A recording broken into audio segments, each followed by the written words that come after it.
Video ini saya buat untuk menjawab pertanyaan salah satu pemirsa yang berkata demikian. Coba jelaskan Wahyu 7 ayat 10. Siapa yang duduk di atas tahta dan siapa anak domba? Karena kalian ngeyel mengatakan kalau YHWH itu Yesus sendiri. Kalau perjanjian lama 2 Samuel 7 ayat 14, siapa yang mengutus dan siapa yang dinubuatkan? Dan Yohanes 13 ayat 16 siapa yang mengutus dan siapa yang diutus? Dan Matius 24 ayat 26. Tentang kiamat, ayo jelaskan. Mengenai ayat-ayat Alkitab yang menunjukkan bahwa Yesus adalah Tuhan YHWH sudah pernah saya bahas di channel ini. Tetapi masih ada yang tidak mengerti atau menolaknya. Karena mereka sudah kerasukan konsep Allah Tritunggal, yang dianggap sebagai ajaran yang paling benar, paling agung dan paling mulia. Kali ini saya mencoba tidak masuk dari cara yang sama, tetapi dengan cara yang menggunakan analisa logika. Untuk itu, silahkan ikuti penjelasan saya tentang Tuhan Yesus dan Tuhan YHWH adalah pribadi yang sama. Wahyu 7 ayat 10. Allah dan anak domba, tahta Allah dan tahta anak domba. Sebenarnya Alkitab sudah jelas mengatakan, namun bagi kita hanya ada satu Allah saja, yaitu Bapa, yang daripadanya berasal segala sesuatu dan yang untuk Dia kita hidup, dan satu Tuhan saja yaitu Yesus Kristus, yang olehnya segala sesuatu telah dijadikan dan yang karena Dia kita hidup. 1 Korintus 8 ayat 6. Dan Anda harus mengunci ayat di atas sebagai dasar atau pondasi untuk memahami ayat-ayat yang lain. Jangan Anda menggunakan konsep Allah Tritunggal hasil produk pikiran manusia untuk menafsirkan firman Tuhan di Alkitab. Itu artinya Anda menafsirkan firman Tuhan sesuai kehendak manusia itu sendiri. Apakah Anda percaya Tuhan hanya ada satu yaitu Yesus Kristus? Kalau Tuhan hanya satu yaitu Yesus Kristus, di mana Tuhan YHWH? Apakah Anda percaya Allah hanya satu yaitu Bapa? Kalau Allah hanya satu yaitu Bapa, dari mana ajaran adanya Allah Anak dan Allah Roh Kudus sebagai pribadi yang berbeda dari Bapa?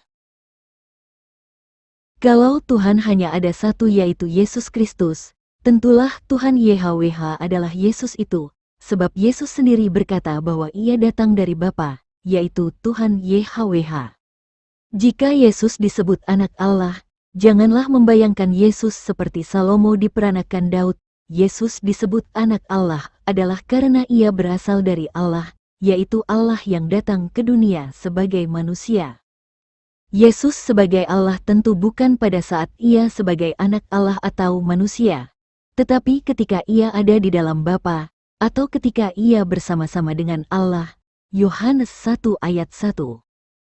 Jika ada yang menolak Tuhan Yesus itu adalah Tuhan YHWH, berarti mereka menolak firman Allah dan menjadikan pikiran mereka sebagai kebenaran. Kalau Allah Bapa itu adalah Tuhan YHWH dan anak Allah adalah Yesus, yang mana Yesus sendiri datang dari Bapa dan Ia meninggalkan dunia pula dan pergi kepada Bapa. Yohanes 16 ayat 28. Ini artinya bahwa sebelumnya Yesus itu adalah YHWH itu sendiri yang kemudian datang ke dunia sebagai manusia, dan Ia disebut anak Allah. Setelah Yesus mati sebagai manusia, lalu pada hari ketiga Ia bangkit dan naik ke sorga untuk kembali kepada Bapa. Itu artinya Yesus kembali ke tempatnya semula dengan membawa upahnya sebagai kurban anak domba. Sehingga Ia memiliki dua kedudukan yaitu sebagai Tuhan dan Kristus atau Mesias. Kisah Para Rasul 2 ayat 36. Sebagai Tuhan, Yesus adalah Tuhan YHWH itu sendiri yang duduk di atas tahta kerajaan Allah. Tetapi sebagai Kristus atau Mesias Ia menjadi sebagai Raja yang duduk di atas tahta Daud untuk memimpin ke-12 suku Israel di sorga. Tahta inilah yang disebut tahta anak domba. Wahyu 22 ayat 1. Di Matius 6 ayat 9-10, dan Lukas 11 ayat 2, di setiap hari Minggu kita selalu mengucapkan doa. Bapa kami yang di sorga, dikuduskanlah namamu, datanglah kerajaanmu, jadilah kehendak-Mu di bumi seperti di sorga. Doa pengharapan supaya kerajaan Bapa dan kehendak-Nya terjadi di bumi seperti di sorga telah digenapi oleh Tuhan Yesus yang datang sebagai Raja, yaitu pada kedatangannya yang kedua.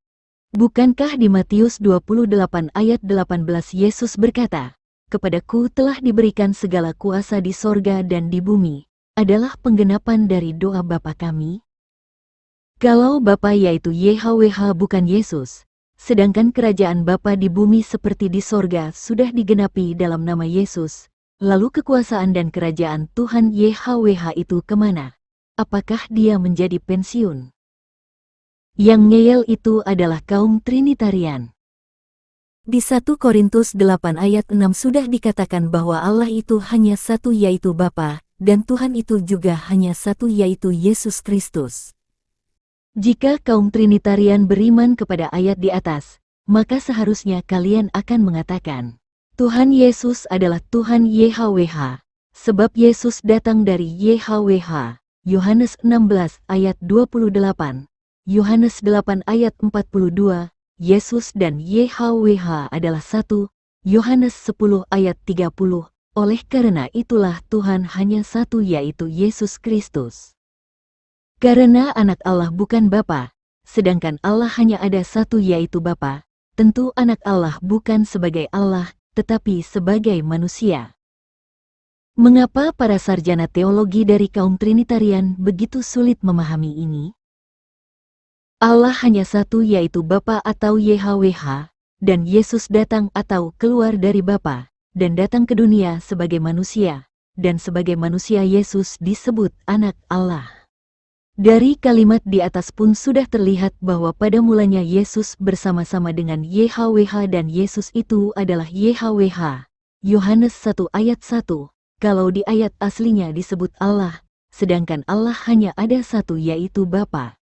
Yesus datang ke dunia dengan mengosongkan dirinya dan mengambil rupa seorang hamba, dan menjadi sama dengan manusia. Inilah yang dimaksud di Yohanes 1 ayat 14 yang berkata, Firman itu telah menjadi manusia. Bukankah antara Bapa dan Anak hanyalah perbedaan keberadaan atau kedudukan Yesus, yaitu sebagai Allah dan sebagai manusia? 2 Samuel 7 ayat 14. Aku YHWH akan menjadi Bapanya, dan ia akan menjadi anakku. Tentang 2 Samuel 7 ayat 14, harus dipahami dari ayat 1. Dan ayat ini ada kaitannya dengan 1 Raja-Raja 5 ayat 5, 1 Tawarikh 22 ayat 6-10, pasal 28 ayat 3, 2 Samuel 7 ayat 1-13. Daud ingin mendirikan bait Allah yang bagus, karena tabut Allah diam di atas tenda. Lalu Tuhan melalui Nabi Nathan mengatakan kepada Daud bahwa Allah telah menyertai dirinya dan diam di tempatnya sendiri dengan tidak lagi dikejutkan dan tidak pula ditindas oleh orang-orang lalim. Dan tentang bait Allah, Allah akan mengokohkan anak Daud sebagai raja dan dialah yang kelak mendirikan bait Allah sebagai tempat kediaman namanya.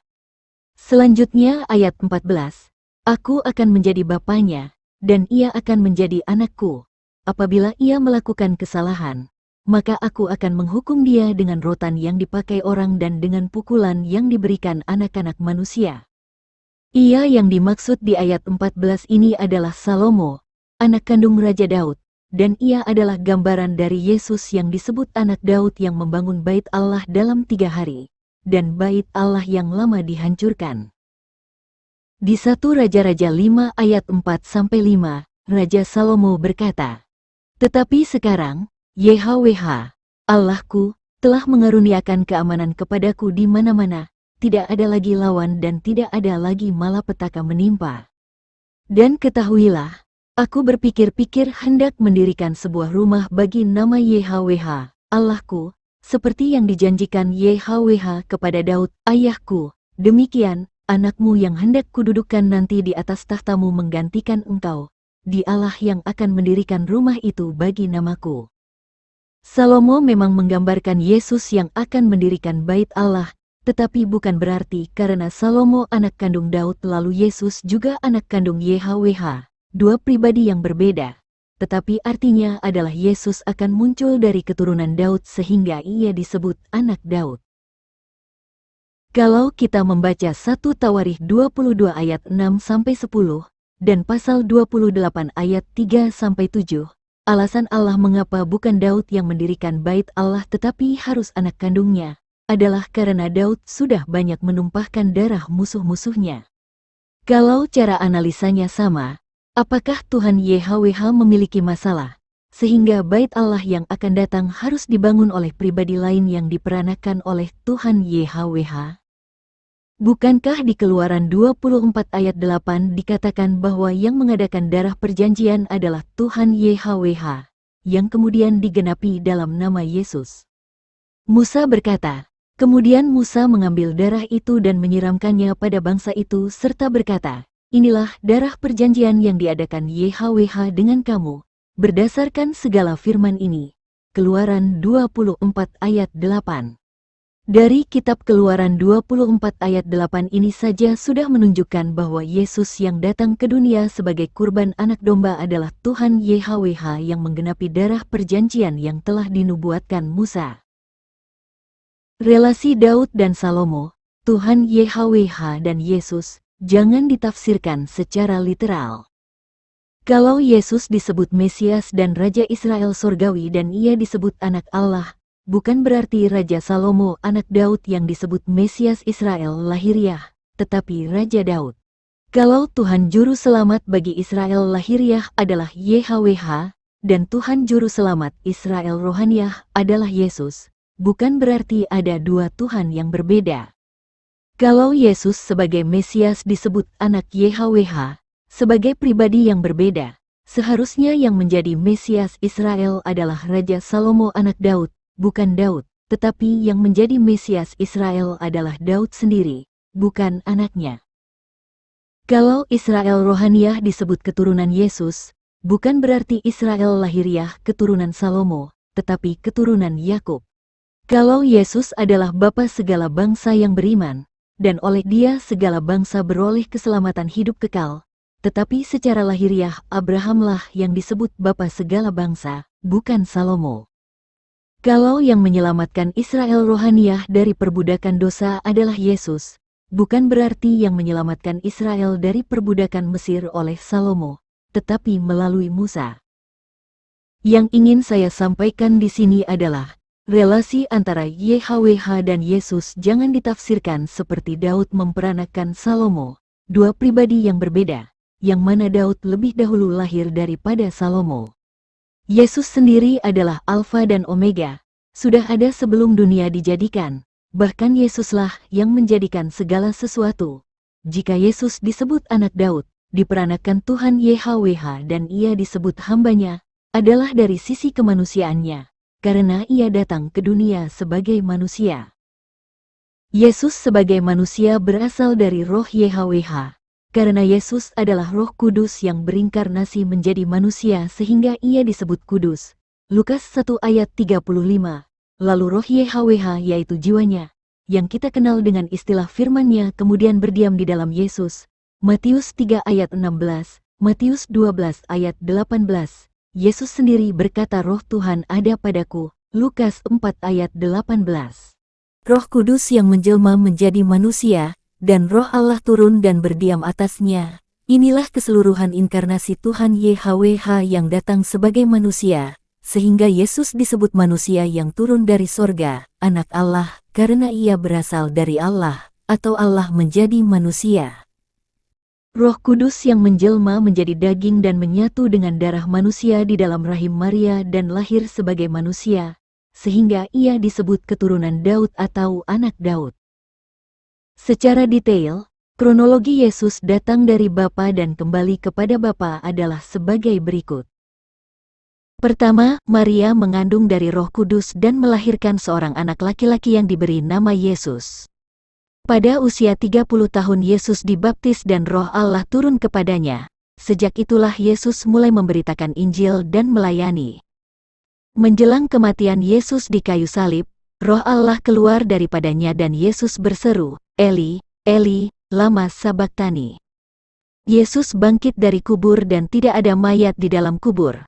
Tetapi tubuh Yesus yang bangkit dimensinya sudah berbeda, sebab ia dapat menghilang dari pandangan mata dan dapat hadir di ruangan yang sudah ditutup. Setelah 40 hari ia naik ke sorga.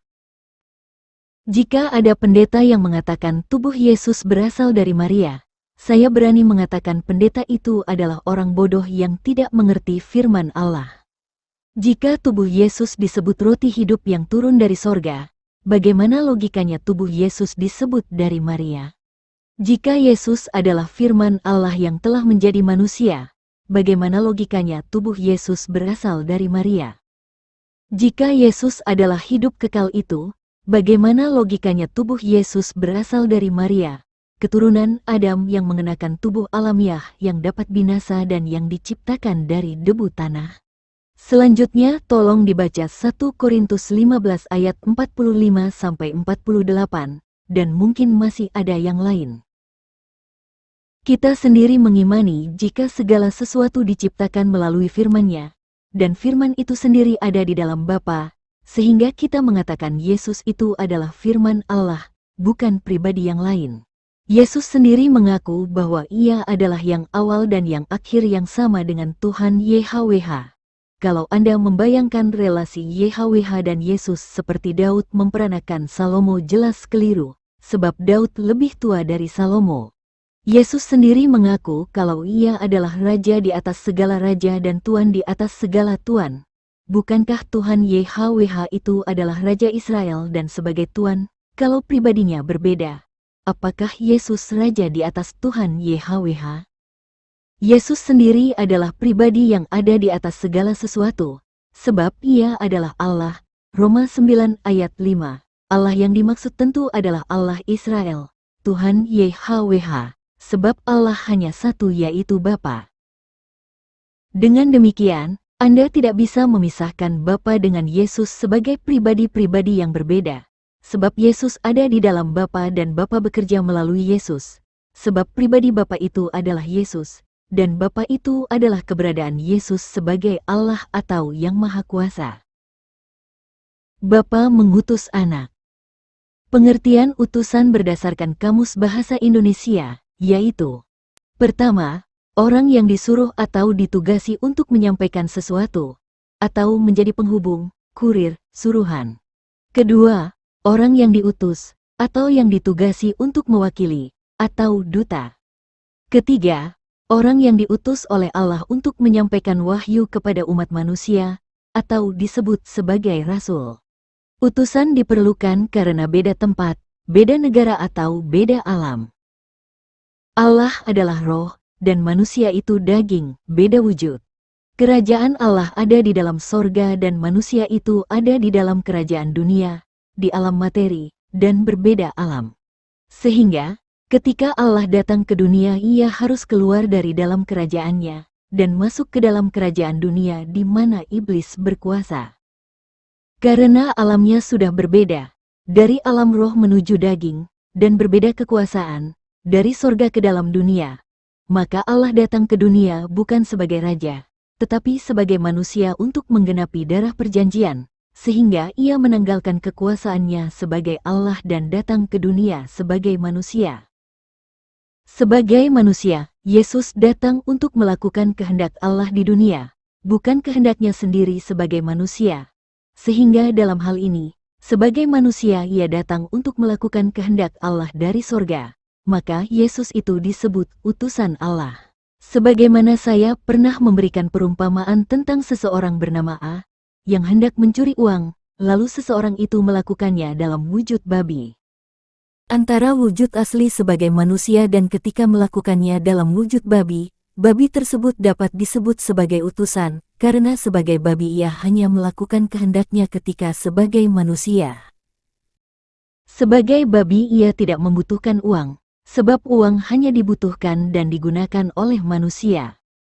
Kehendak untuk mengambil uang pun bukan keinginannya sebagai babi, tetapi keinginannya ketika sebagai manusia.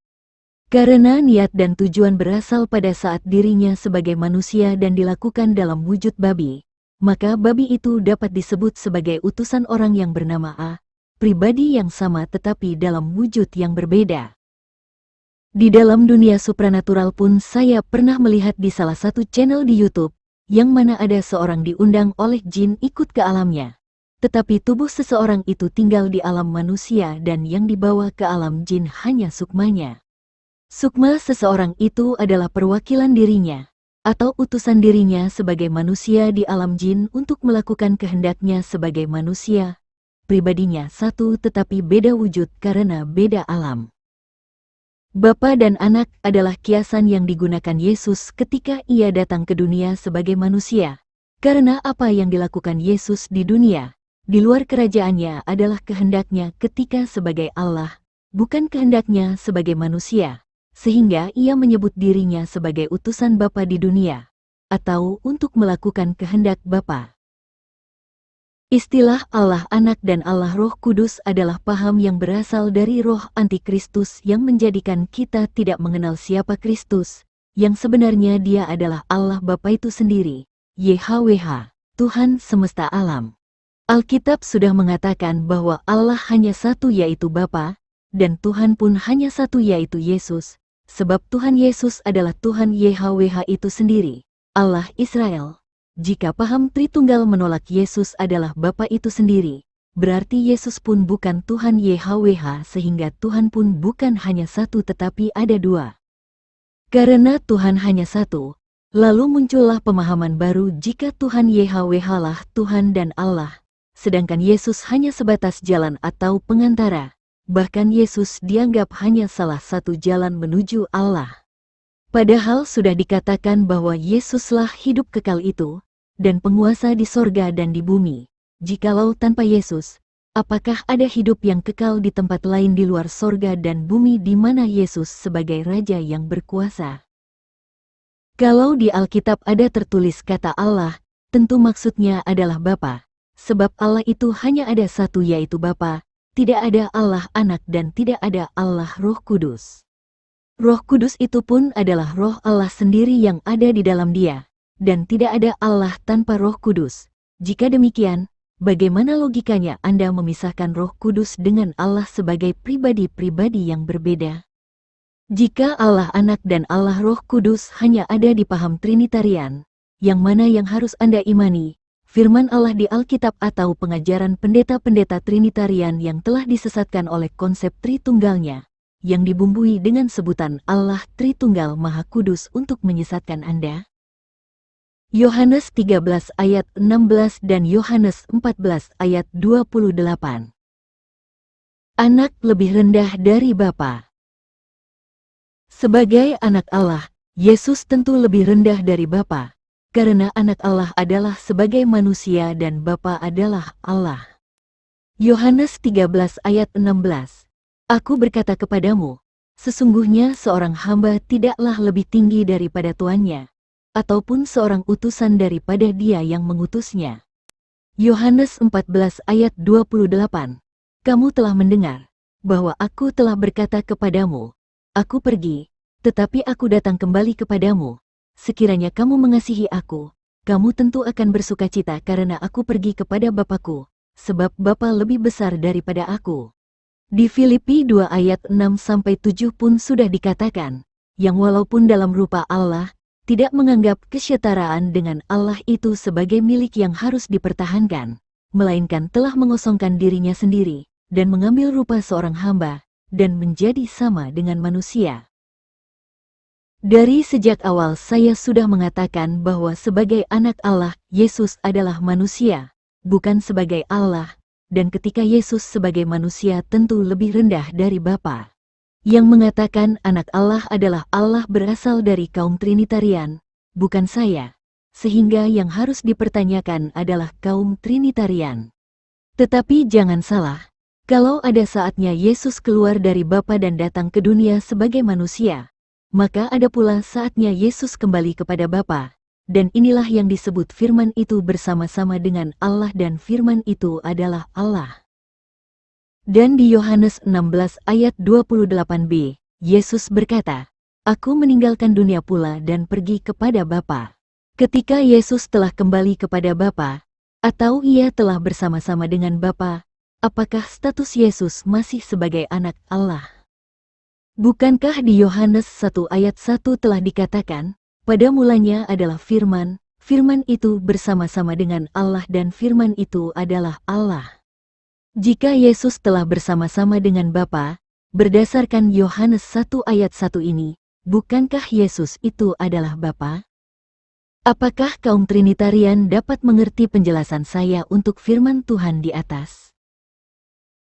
Karena Yesus adalah Tuhan YHWH itu sendiri yang datang sebagai manusia, maka ia mengatakan, milik Bapa adalah milik Yesus, Yohanes 16 ayat 15, Yohanes 17 ayat 10. Melihat dan mengenal Yesus adalah melihat dan mengenal Bapa, Yohanes 8 ayat 9, pasal 14 ayat 7, dan pasal 14 ayat 9. Yesus dan Bapa adalah satu, Yohanes 10 ayat 30. Meminta kepada Bapa akan diberikannya dalam namaku, Yohanes 15 ayat 16, Yohanes 16 ayat 23-26, dan apa juga yang kamu minta dalam namaku, aku akan melakukannya, supaya Bapa dipermuliakan di dalam anak, Yohanes 14 ayat 13. Sebab nama Yesus adalah nama Bapa yang diberikan kepadanya. Yohanes 17 ayat 11-12. Aku datang dalam nama Bapa-Ku. Yohanes 5 ayat 43. Dalam keadaannya sebagai manusia tentu Bapa lebih tinggi atau lebih besar dari Yesus. Yohanes 13 ayat 16 dan Yohanes 14 ayat 28. Tetapi sebagai Allah atau Bapa, Yesus berada di atas segala sesuatu. Karena ia adalah Tuhan YHWH. Yesus adalah Raja di atas segala raja dan Tuan di atas segala tuan. Tertulis di 1 Timotius 6 ayat 14-15, Wahyu 17 ayat 14 dan Wahyu 19 ayat 16. Matius 28 ayat 18, Yesus mendekati mereka dan berkata, kepadaku telah diberikan segala kuasa di sorga dan di bumi. Kalau Yesus adalah Raja di atas segala raja dan Tuan di atas segala tuan, dan segala kuasa di sorga dan di bumi telah diberikan kepadanya, jika Yesus bukan YHWH, di mana kerajaan Tuhan YHWH itu? Roma 9 ayat 5, mereka adalah keturunan bapa-bapa leluhur, yang menurunkan Mesias dalam keadaannya sebagai manusia, yang ada di atas segala sesuatu. Ia adalah Allah yang harus dipuji sampai selama-lamanya. Amin. Di ayat ini sangat jelas dikatakan bahwa Yesus itu ada di atas segala sesuatu. Ia adalah Allah yang harus dipuji sampai selama-lamanya. Kalau Yesus bukan YHWH, apakah Yesus lebih tinggi dari Tuhan YHWH? Nama Yesus adalah nama di atas segala nama, supaya dalam nama Yesus bertekuk lutut segala yang ada di langit dan yang ada di atas bumi dan yang ada di bawah bumi. Filipi 2 ayat 9-10. Jika Yesus bukan YHWH, apakah nama YHWH di bawah nama Yesus? Bukankah di Yohanes 17 ayat 11-12 sudah dikatakan bahwa nama Yesus adalah nama Bapa yang diberikan kepadanya? Di kitab Perjanjian Lama Tuhan YHWH berfirman, Keluaran 9 ayat 16, akan tetapi inilah sebabnya aku membiarkan engkau hidup, yakni supaya memperlihatkan kepadamu kekuatanku, dan supaya namaku dimasyhurkan di seluruh bumi. Di kitab Perjanjian Baru Tuhan Yesus berfirman. Kisah Para Rasul 9 ayat 15. Tetapi firman Tuhan kepadanya, pergilah, sebab orang ini adalah alat pilihan bagiku untuk memberitakan namaku kepada bangsa-bangsa lain serta raja-raja dan orang-orang Israel. Fakta menunjukkan bahwa Kristen telah menyebarkan nama Yesus ke seluruh bangsa, sedangkan agama Yahudi yang membawa nama YHWH hanya di kalangan Yahudi saja, dan mereka jarang menyebut nama YHWH karena takut berdosa. Kalau Yesus bukan YHWH, apakah Tuhan YHWH telah gagal menggenapi firman-Nya di Keluaran 9 ayat 16 di atas? Alkitab sangat jelas mengatakan, Yesus adalah yang awal dan yang akhir. Wahyu 1 ayat 17-18, Wahyu 2 ayat 8, Wahyu 21 ayat 6, Wahyu 22 ayat 13. Sedangkan di kitab Perjanjian Lama, Tuhan YHWH berkata, Akulah yang terdahulu, akulah juga yang terkemudian. Yesaya 41 ayat 4 dan ayat 6, Yesaya 48 ayat 12. Jika Yesus bukan YHWH itu sendiri, apakah Tuhan YHWH dan Yesus itu dua pribadi yang kembar? Matius 24 ayat 26. Sosok yang di padang gurun dan di dalam bilik. Sosok yang di padang gurun dan di dalam bilik adalah simbol dari kerajaan dunia dan antikristus. Padang gurun adalah gambaran dari kerajaan dunia, tempat yang tidak ada kehidupan, tanda kesengsaraan dan kematian. Ketika Israel dibebaskan dari Mesir menuju tanah Kanaan, negeri yang dijanjikan Tuhan, suatu negeri yang berlimpah-limpah susu dan madunya, tetapi mereka harus melintasi padang gurun, tempat di mana mereka diuji kesabaran dan kesetiaan mereka kepada Tuhan. Walaupun selama di padang gurun menuju Kanaan, Tuhan melindungi mereka dari panas, dan memberi terang di saat malam, memberikan makanan dari mana, tetapi banyak dari mereka yang mengeluh, bersungut-sungut, dan memberontak kepada Tuhan dengan menyembah anak lembu tuangan, sehingga banyak dari mereka harus mati sebelum sampai ke Kanaan, negeri yang dijanjikan Tuhan bagi mereka. Yesus dibawa ke padang gurun untuk dicobai iblis, adalah gambaran Yesus diutus ke dunia di mana iblis berkuasa, dan dalam pencobaan itu iblis dikalahkan. Lihat faktanya, bangsa yang benci kepada Israel adalah kaum yang tinggal di padang gurun yang dibantu oleh kaum yang tidak mengenal Tuhan. Antikristus adalah mereka yang tidak percaya baik Bapa maupun Anak.